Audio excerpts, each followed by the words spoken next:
ওয়ালিয়াতামা, এতিমদের সঙ্গে সৎ ব্যবহার করতে হবে। আমরা করব ইনশাল্লাহ। এতিম কারা? কারা এতিম? যার বাপ মা নাই, জি না হয়নি। যার মা নাই ও এতিম নয়।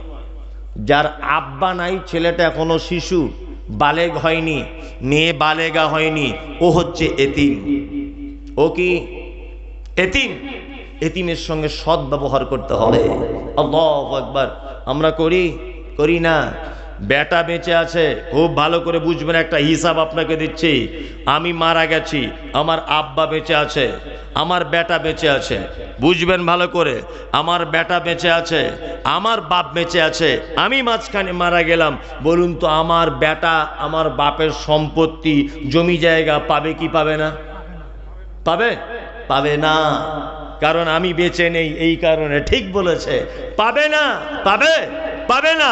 তা আল্লাহ যে বলছেন ওয়ালিয়াতামা, এতিমদের সঙ্গে সৎ ব্যবহার করতে হবে, তা আল্লাহ এই পদ্ধতি কেন দিলেন যে বেটা জমি পাবে না বাপের, পোতা জমি পাবে না বাপের? কেন?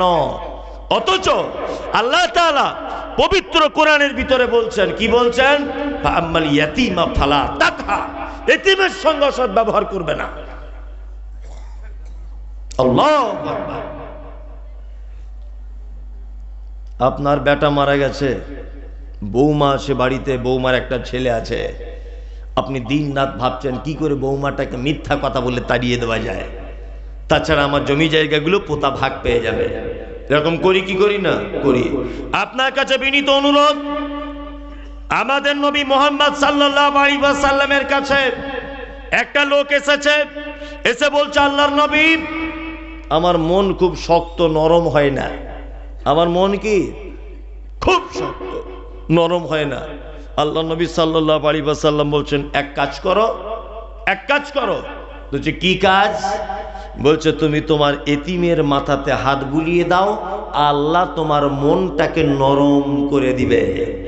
আপনার কাছে বিনীত অনুরোধ, সামাজিক দিক রক্ষা করুন। বাজারে ঘুরছিলেন, আপনি আপনার পোতার জন্য একটা চকলেট কেনার জন্য দোকানে গেলেন, পোতার জন্য একটা চকলেট কিনেছেন, দেখছেন আপনার পাড়াতে একটা এতিম গরিব অসহায়ের বাচ্চা দোকানের সাইডে দাঁড়িয়ে আছে। 5টা চকলেট যদি কেনেন, একটা চকলেট তাকে দিয়ে দেন, বাবু তোর আব্বা নেই, তুই খা, আল্লাহর আরশ কেঁপে যাবে। ঈদের দিনে নতুন জামা কাপড় সবাই পরছে, পাড়াতে বিধবা মেয়ে রয়েছে একটা, যার স্বামী নেই, যার একটা ছোট বাচ্চা আছে, তাকে একটা কিনে দেন। এতিমের সঙ্গে ভালো ব্যবহার করলে জান্নাত পাওয়া যায়। কোথায় যাওয়া যায়? জান্নাত। আপনাকে এবার একটা হাদিস বলছি, খুব মন দিয়ে শুনে রেখে দেন। আল্লাহ নবী সাল্লাল্লাহু আলাইহি ওয়াসাল্লামের কাছে একটা লোক এসেছে, বাচ্চা ছেলে, এসে আল্লাহর নবীকে বলছেন, আল্লাহর নবী, আমার একটা খাজুরের বাগান আছে, আমার পাশে আর একটা লোকের আর একটা খাজুরের বাগান আছে। যখন আসমানের ঝোড়ো হাওয়া হয়, তখন আমার খাজুর ওর বাগানে চলে যায়, ওর খাজুর আমার দিকে চলে আসে। লোকটা আমাকে মারতে আসে, গালাগালি করে, ছোট বড় কথা বলে। আল্লাহর নবী, আমি এতিম, পরামর্শ দেওয়ার কেউ নেই, দয়া করে আপনি যদি বলেন তা দুটো বাগানের মাঝখান থেকে একটা প্রাচীর তুলে দিব, পাঁচিল তুলে দিব আমি। বাগানের মালিককে আল্লাহ নবী সাল্লাল্লাহু আলাইহি ওয়াসাল্লাম ডেকে বলছেন, ও বাগানের মালিক শোনো, এই এতিম বাচ্চাটির সঙ্গে অসৎ ব্যবহার করিও না, এ তোমাদের দুইজনের মাঝখান দিয়ে একটা প্রাচীর তুলতে চাইছে, তুমি কি রাজি? বাগানের মালিক বলছে, আল্লাহর নবী, আমি রাজি। বাচ্চা ছেলেটা পাঁচিল তুলছে, তুলতে তুলতে একটা খাজুর গাছ এইভাবে এসে লেগেছে, মানে ওই বাগানের মালিকের অর্ধেক, বাচ্চা ছেলেটার অর্ধেক। আল্লাহ নবী সাল্লাল্লাহু আলাইহি ওয়াসাল্লামের বাচ্চা ছেলেটা ওই বাগানের মালিককে বলছে, বাগানের মালিক ভাই, তুমি গাছটা নয় আমাকে বিক্রি করে দাও, আর নয় তুমি গাছটা কেটে নাও, যাতে আমার পাঁচিলটা সোজা হয়। তখন বাগানের মালিক বলছে, গাছ বিক্রি করবো না, কাটবো না, যেইখানকার গাছ ওখানেই থাকবে। আল্লাহু আকবার।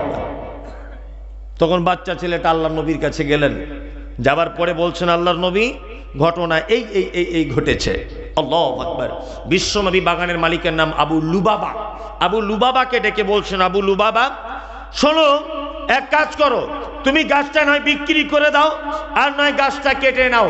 আবু লুবাবা বলছেন, আল্লাহর নবী, গাছ কাটবো না, গাছ বিক্রিও করব না।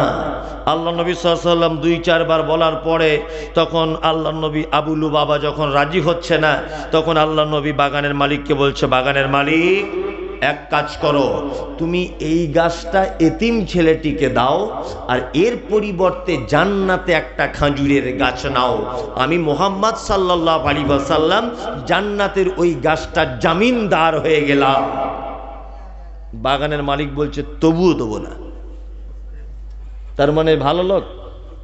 আমাদের এলাকায় কিছু লোক আছে না, মসজিদ হচ্ছে, মসজিদের বাথরুম ঘরটা করবে, তা এক হাতে জায়গা যদি ছেড়ে দেয় তো একটু ভালো করে হয়।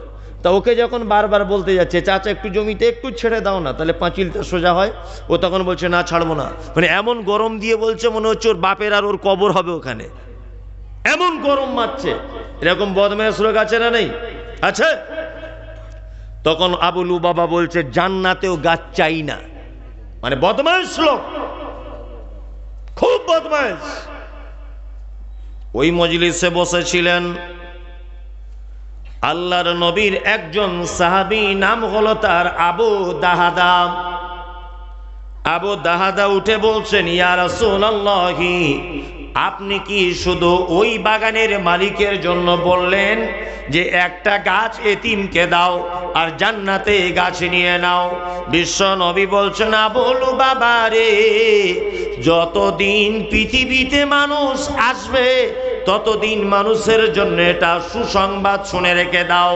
এতিমকে যদি কেউ 1 টাকা দিয়ে সহযোগিতা করে, এতিমকে যদি কেউ জমি জায়গা দিয়ে সহযোগিতা করে, এতিমকে যদি কেউ খাদ্য দিয়ে সহযোগিতা করে, এতিমের কেউ যদি পোশাক দিয়ে সহযোগিতা করে, এক কথায় এতিমের পাশে যদি কেউ দাঁড়িয়ে যায়, আমি নবী বলছি জান্নাতে তাকে একটা খেজুরের গাছ দেওয়া হবে।